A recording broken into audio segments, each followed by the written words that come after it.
I'd like to bring to order the July 23, 2025 board meeting. We have 7 board members present. I would entertain a motion to adopt the agenda. So moved. Second. It's been moved and seconded. Please cast your vote.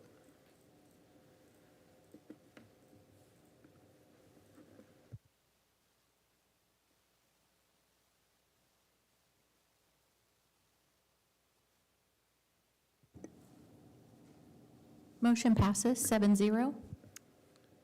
Next item is 3A, public comments. Casey, do we have any public comments? We do not tonight. Okay, as a reminder, those who would like to speak in person need to sign up by 1 p.m. the day of the board meeting. And that brings us to item 4, the consent agenda. Yeah, once I click it. Items on the consent agenda are considered to be routine business items by the Board of Education, and they may be approved with a single motion and a second. What are the wishes of the board? I move to approve the consent agenda as submitted. Second. It's been moved and seconded. Please cast your vote.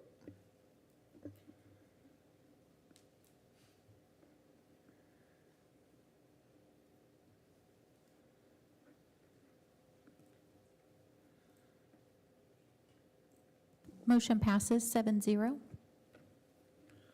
Okay, that brings us to 6A, licensed staff handbooks for preschool, elementary, Emporia Middle School, Emporia High School, Flint Hills Learning Center, 2025-2026, second reading. We'll have our Director of Human Resources, Dr. Erica Mickelson, is back for the second reading this month. We brought it for the first read, so on the most of them, it was all about making sure that we are current with board policy. So all of the updates there, a few language pieces, and then mainly date changes as well. And that is for all pre-K elementary, middle school, and high school.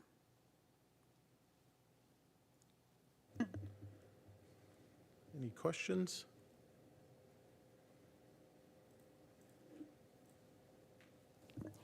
I move to approve the licensed staff handbooks for preschool through elementary, Emporia Middle School, and Emporia High School / Flint Hills Learning Center, 2025-2026, as submitted. I second. It's been moved and seconded. Please cast your vote.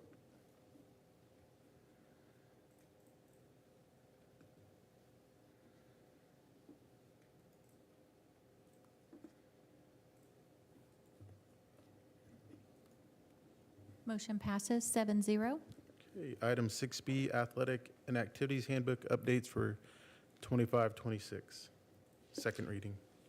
Yeah, we're going to have Mr. Bo Welch, Emporia High School Athletic Director and Assistant Principal, come up and answer any questions you might have on this one. Hello, everybody.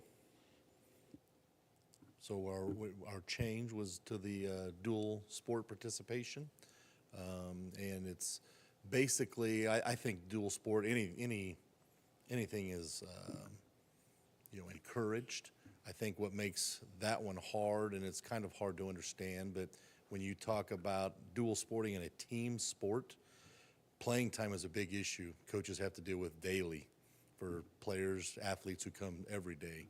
And when you start talking about a dual sport of, an athlete maybe, just picking one at random, let's say baseball, let's say they want to do baseball and track. If you are missing baseball practice 3 or 4 days a week, that's putting the coach in a really tough spot to have to play you over kids who are there every day. So that's really what the kind of the insert was there for the dual sport, getting everybody on the same page. That's not to say that the coach still, couldn't approve that, but all parties have to be comfortable with kind of the process. It's also a lot of work. I mean, we've had students that do it. They work their tails off, on getting to whatever the team practice is, and then, if they're in track, they run in the mornings or they run after practice of their team sport. So it's a lot of work that I think kind of involves 2 coaches. The athlete also involves the parents, or are they willing for their child to be gone that long? It's taking them away from school, so there's a lot of things that go into that. But the main one was making those coaches, I think, comfortable with, being gone and still being able to play. That's why we kind of encourage, to be honest, that if you are a dual sport, one of those is a team sport, that the team sport is your main sport. So you are going to those practices regularly and then maybe trying to do the individual sport as the secondary sport. It just makes more sense. It's easier to do. And like I said, it kind of puts the coaches at a much better position to just kind of continue playing. What questions do we have? I think there was a question about a situation where you would say no, or you would deny one of these. And that would be it.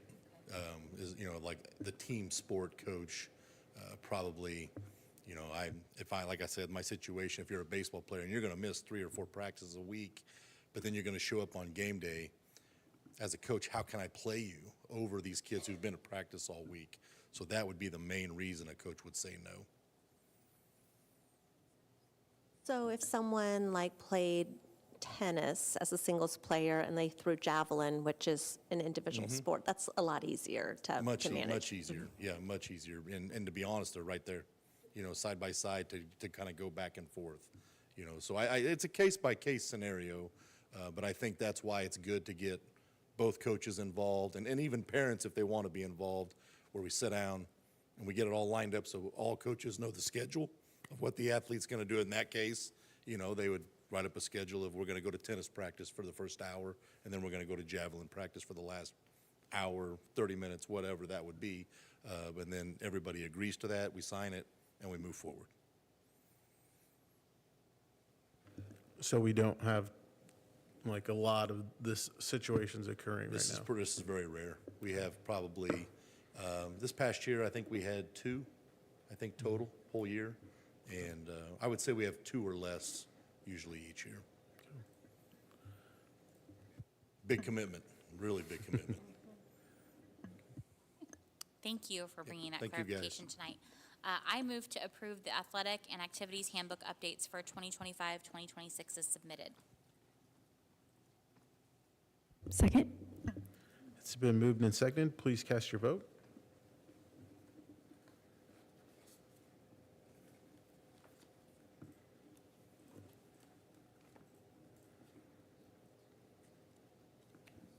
Motion passes 7-0. Okay, 6C, classified substitute and admin handbooks for the 25-26 school year, second reading. Yep, go ahead, Erica. Yeah, again, no changes from our first read, so same information that was presented before. The main, again, pieces that were done was slightly different hours for Jones due to the calendar changes and some of those pieces for the current school year, and language, especially when it looks at board policy.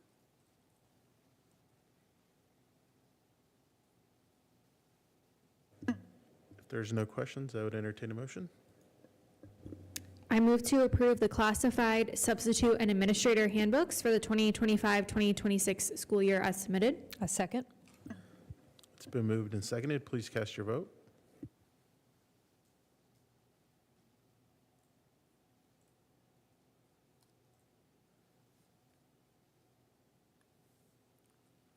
Motion passes 7-0.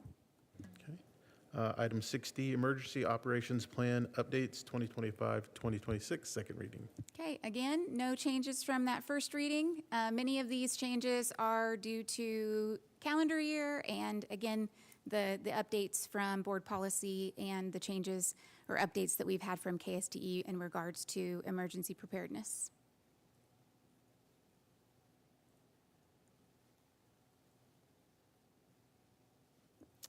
Unless there's any objections, I will move to approve the emergency operations plan updates 2025-2026 as submitted. I second. It's been moved and seconded. Please cast your vote. Yeah, okay.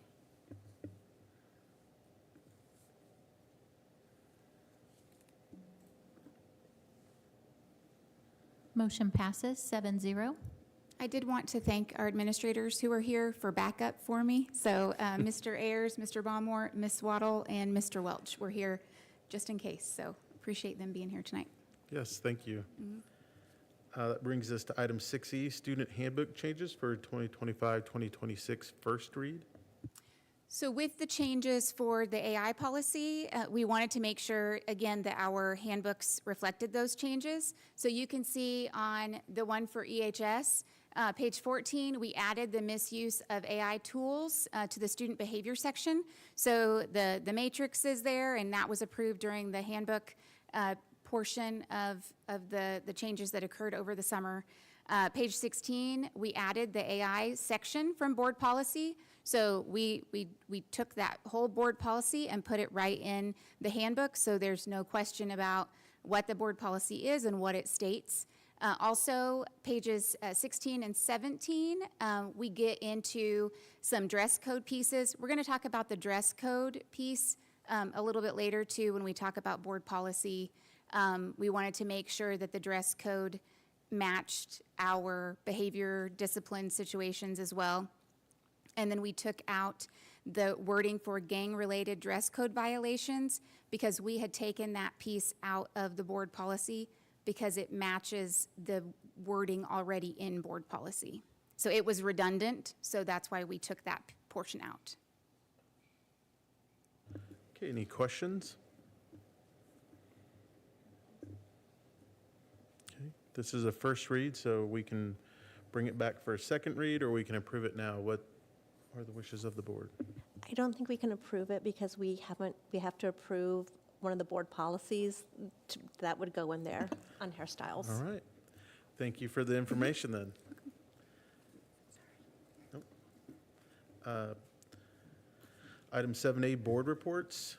And up first is the Flint Hills Technical College Board of Trustees.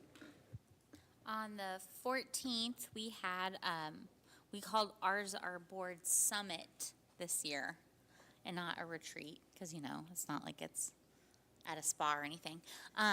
So we did that. It was a good session. We were able to have, we had 6 of our board members there. One was on vacation, but our newest board member, Adrian Burris from Michelin, was able to join us, so that was really great. And we approved our strategic plan, got a really great presentation on the financial aid department at the Tech College and all the efforts they make to help kids and students, non-traditional learners also get financial aid so that they can meet their educational goals. It was a nice meeting. All right, thank you. And next is the Emporia Rec Commission. Yeah, the Emporia Rec Commission met this past Monday. We voted and approved our budget. A while back, we had voted to give notice that we were going to exceed the revenue neutral rate, and that's set for a future meeting. Then we did some of the normal year stuff where you appoint your capers officer and who's doing what. And, I was nominated to be chair of the Rec Commission again. Hooray, Jeremy. So I get to do it for some more time. And then Dathan, it was his first meeting there. So it was good. It was productive. And that was the Rec Commission. All right, thank you. That brings us to item 7B, Board Policy Update, June 2025 KSB Updates, first reading. Yep, this will be Dr. Mickelson again.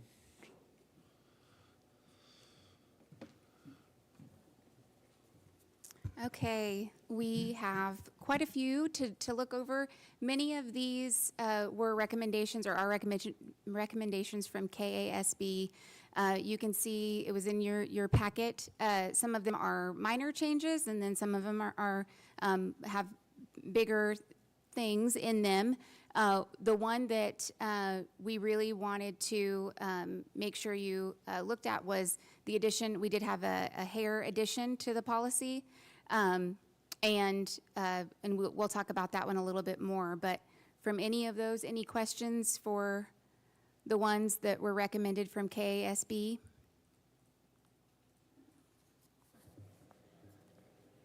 Okay. I do have a question, or, Yep. I'm sorry. Do you want to go through them, or? Do you want to, that's up to you. If this is just kind of a first reading, then we can just Do specific questions? Yeah, be Okay. specific. Yeah. First, I want to thank you for working on the hair policy. I think it's really important that we respect and affirm students and our employees' natural hairstyles. The question that I have is about visitors to the district. And I think I'm just a little bit confused because I think the wording in that is really vague, and I worry that it could compromise safety. Let me find it. Thank you. You think that I would have had it ready to go. So I understand and value the role that off-duty law enforcement has in providing safety in our communities, but I'm wondering if this sort of goes up against our own policies with visitors to the building. Because as I read this, in accordance with Kansas law, off-duty law enforcement officers identifying themselves as such upon entry into a district building cannot be requested or required to provide or record personal information. But I'm just wondering, can we look for a badge? I mean, how, I'm really struggling with how we get them to identify themselves if we're not allowed to ask for information. And then would they not even have to sign in, where we require every visitor to sign into our buildings? So that's where we are unclear. So from KSB, these are suggestions, and it's so House Bill 2052 is the House bill they're referring to, and it's talking about concealed carry of handguns and other firearms. And so KSB is saying, so to make sure that we are in compliance with the Kansas law and statute, that we have this in place. But we agree, the policy committee talked in length, and Lillian can support this, and so can Casey. We ask for all visitors to sign in and to state why they're visiting the building. So we would ask anyone who comes in, grandma, grandpa, mom, dad, somebody coming to eat lunch with their student, somebody coming in to speak to a teacher, we would ask anybody that. So according to this policy, we wouldn't be able to ask everyone. But again, it contradicts itself because as a district, we do want to know why everyone is coming to our building as a visitor.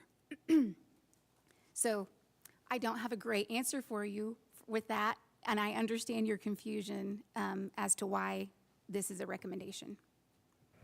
So this might be a good question to ask our attorney about, because I actually pulled up the bill. Jamie and I were looking at it, and it was amending a prior statute, Kansas statute 757C22.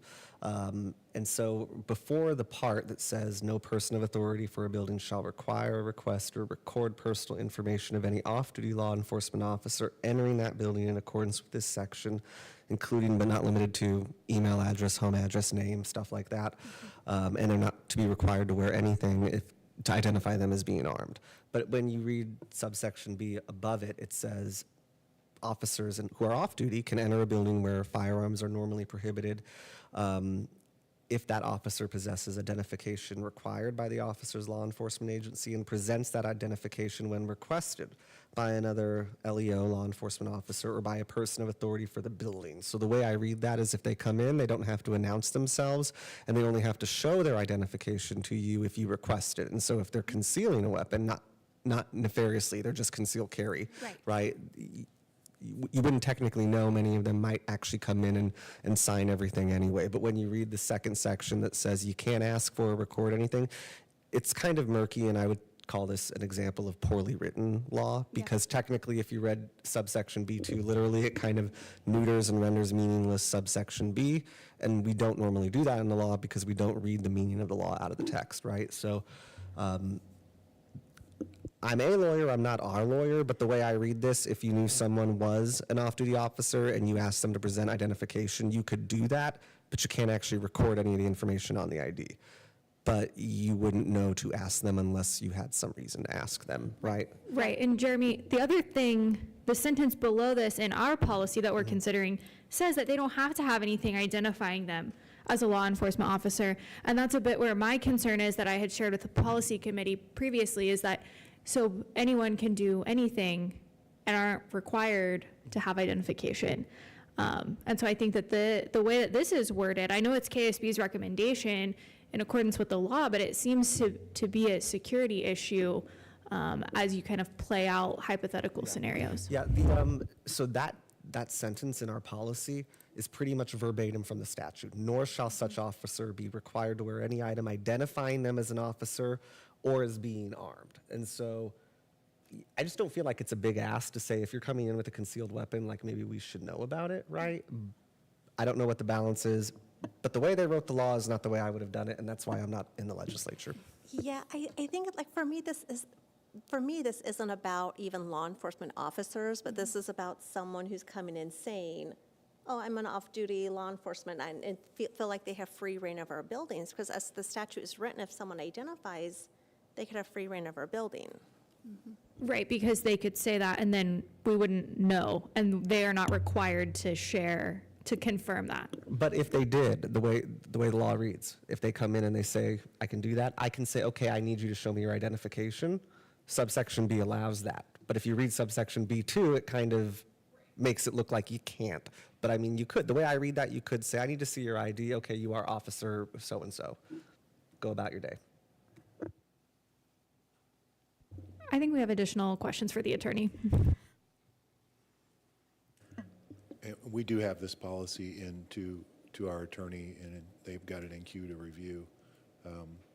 But I think the discussion sounds on track from my perspective, in that you're still going to be allowed to require all the other things that you would require for someone to get in the building. You can ask them why they're there, and they may not be wearing their badge, but you can ask them to show it. But definitely want to get clarification on this from our attorney. Any other questions? I'll say the thing that throws me off the most is that I feel like then I could walk in and just say, I'm an off-duty police officer. And okay. And that's really, then I could get in trouble for impersonating an officer of the law, right? But that just feels really weird. And on behalf of, and I'm just going to say this because you guys all know this, but on behalf of all concealed carry people everywhere, that's why it's called concealed carry. I take advantage of my Second Amendment rights 24/7, 365. No one knows it, and they're not allowed to ask me about it. They're not. If they have metal detectors, then it becomes an issue. I don't carry when I go in the courthouse. Yeah. That's about it, because or if I go through an airport or something like that. Otherwise, that's why it's concealed. Whether you're a good guy or a threat. And again, you can ask questions, and if they want to answer it, you can't. But I go there all the time. I'm not law enforcement, but I have it with me all the time. So it's just something to consider, that we can word it however we want it. The law says that unless you're going to put in metal detectors and actually set a policy, that you can't do it. They can't follow through on anything. So my issue is not about guns. It's not about conceal and carry at all. It's about someone walking into our building and saying, I'm an off-duty law enforcement officer, and misrepresenting themselves, and then we don't which let they don't even anyone have to do. Right. They don't have to do that. Yeah, and I think the reason the legislature put in the, don't record their email address, home phone number, home address is just that confidentiality law enforcement wants. When you're a cop, you don't necessarily want everyone to know where you live. In fact, a couple years ago, we had a person who spoke public comment and declined to identify his address. No one called him out on it and said, you're against school policy, right? He's a police officer. It makes sense that you're not going to share that. I just don't like the way it's written. Not that I don't like the spirit of it. I don't like the way B2 kind of makes subsection B look confusing. It's contradictory of itself, each section. Okay, well, it sounds like we're going to have some further discussion at another time on this one, so. All right, thank you very much. That brings us to item 7C, strategic plan measures, second reading. Yes, in your packet, you'll have a copy of the strategic plan presentation that was presented, I believe, back in June. In preparation for this, I went back and reviewed that June board meeting and just made some notations to be sure that we addressed all the questions and discussions that came up during that time. And so there's a second document in there that basically references those notations For example, we updated the baseline data on slide 7 to include all of the 24-25 school years, since we have all of that data at this point. There was a question about parent square utilization as a tool in 25-26. We updated that information to say that it would be used. We're not able to track those Power School app logins, so kind of verified that because that was something that came up last time. Wanted to revisit that. Our current fill rate, I provided our current fill rate status on slide 15, since that's one of our measures. That's not the actual measure that we will use for whether we're meeting that goal or not, because we'll wait until the first day and see where we're at that point, but that's where we were as of last week. Noted the full turnover rate for the past school year, added that in. There was some discussion last time about the 65% use of resources. Was that, don't we want it to be used, most of the time? So we just put a comment in there about that being a snapshot and considered as a minimum. It's just a moment in time when we're observing that classroom, and added a note that with, additional times consisting of appropriate supplemental resources. There was some missing in and out of school suspension data on the dashboard when it was presented last time. We have that in there now, and then we added those next steps in the process and the quarterly reporting timeline. But there isn't anything substantial that we actually changed about the strategic plan. Are there any questions, comments?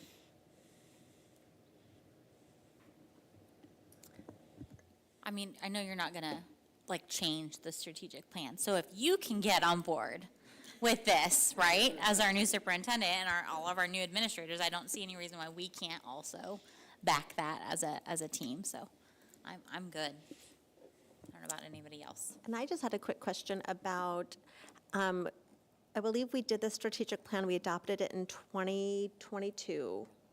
And so we do a strategic plan every 5 years? Okay, so we would do our next one in, next fall okay. Okay, yeah, aren't we required to do a one every 5 years? I think by can we ever move it up if we wanted to?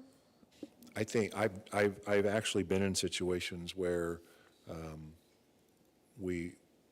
I was in a district where we implemented professional learning communities that shifted our culture so much during our 5-year plan that we came back and worked on it a year ahead of time because our strategic plan didn't really match our culture anymore and some of the priorities that we had created coming out of that work. So you could definitely revisit it at any time, make adjustments, start from scratch. I think we've got good mission, vision, goals, but yeah, definitely could dig into it at any point. Thanks, that's good to know. I just think with new administrators, knowing that FastBridge and our state assessments data will look different, I mean, that'll make it trickier to even know if the goals that we set in 2022 are even realistic when so much of the way the data is collected and reported is going to change. I would just say I'm glad to see the updated fill rate, so I feel good going into the school year that we have majority of our positions filled, so thanks for all the work that's gone into that. Okay, well, thanks for all the effort we put into this and updating. And for you, looking back at all of it so you were on board and knew what was going on, I move to approve the updated strategic plan measures as submitted. Second. Okay, it's been moved and seconded. Please cast your vote.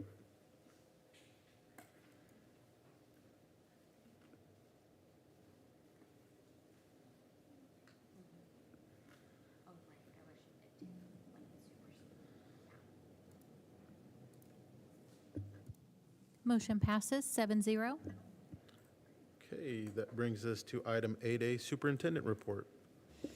Yeah, not a lot on the report this week. Just wanted to make a notation. All of our district administrators went through some Capturing Kids' Hearts administrative training this week, a couple of days.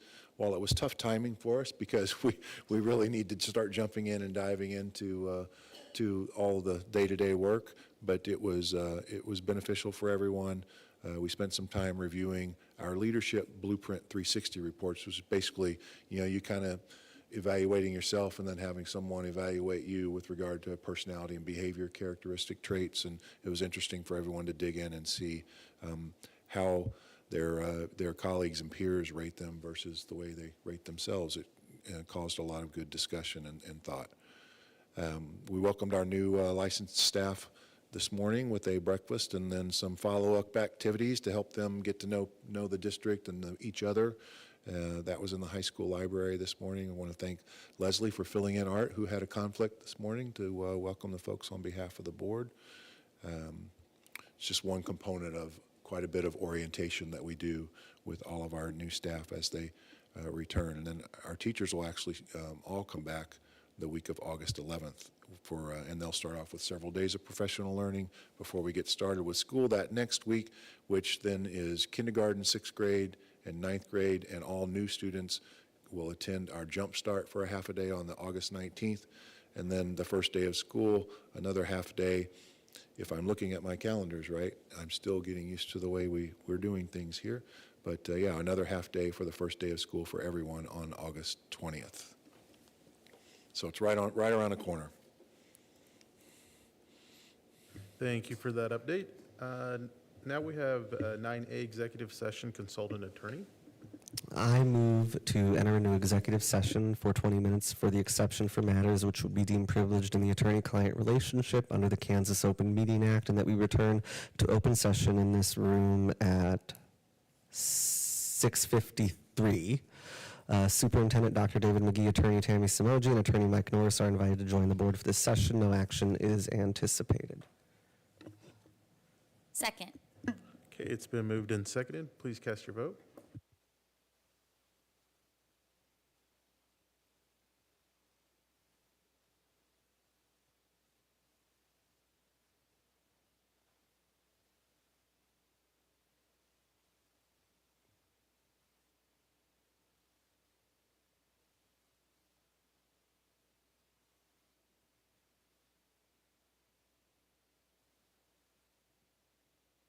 Motion passes 7-0.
I move to return to regular session.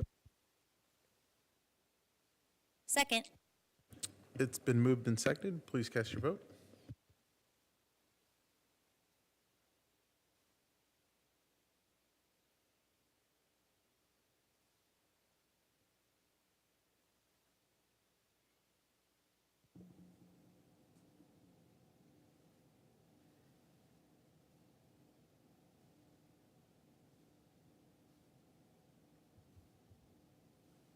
Jamie, is yours popping up?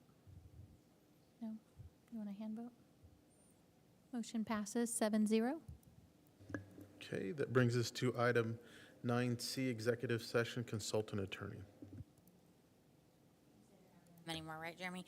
I move to enter into executive session for 10 minutes for the exception for matters which would be deemed privileged in the attorney-client relationship under the Kansas Open Meeting Act, and that we return to open session in this room at 7:05 p.m.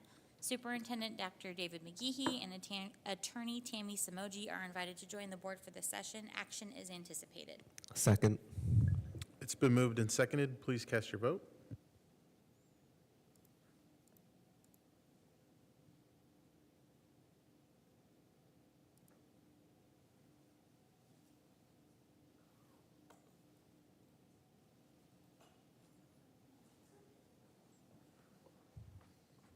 Motion passes 7.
To return to regular session? Second? It's been moved and seconded. Please cast your vote.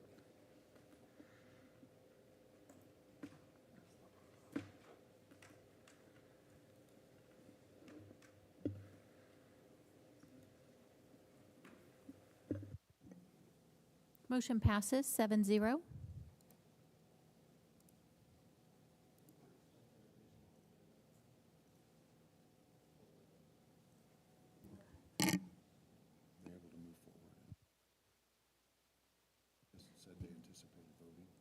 Yes, we can do an action as a result of, and then it will be added on later. Yeah. So, per our last executive session, we identified that as an action item, so I'll turn it over to David to speak to that. Yeah, so obviously you're returning at this time to act upon what you discussed in close, as you are allowed to do. Just want to be sure that we're all clear on what it is that the board's approving with this vote, and to be sure that those that are watching or in the public will understand as well. So your action tonight that you'll take is pertaining to an agreement with the Boys and Girls Club of South Central Kansas. It will release the Boys and Girls Club from the remaining obligations of the previously enacted 10-year MOU for after-school care in exchange for financial considerations in the amount of $375,000. $125,000 of that will come to us as soon as possible after the agreement is signed by all parties. And again, we do have signatures from the other side on this agreement. And then there will be a $125,000 payment again the next July 1 and the July 1 after that, that we would intend to then utilize to help provide after-school care services through an arrangement that we've been discussing with the Emporia Rec Center, and we'll continue to work toward an agreement with them. But again, this action will assure our community, our families, our kids that there will be an after-school program. We appreciate the Rec Center working with us on this. I move to approve everything you just said. Second? It's been moved and seconded. Please cast your vote. Do you mind if we do the official motion that's in?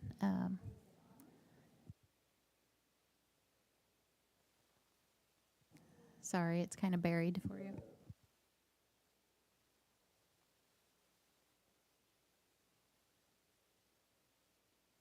So just, I move the board approve the settlement agreement with Boys and Girls Club of South Central Kansas as submitted. Second? Okay, please cast your vote. And we'll do a hand vote since it's not on. Motion passes 7-0. Okay, thank you very much. Our next item is 10A, future board calendar dates. On Tuesday, August 12th, we will have convocation at 7:30 a.m. at Emporia State University Plum Hall. Then our next two meetings in August are August 13th and August 27th here at Mary Herbert Education Center. And I would entertain a motion to adjourn. So moved. Been moved and seconded. Please cast your vote.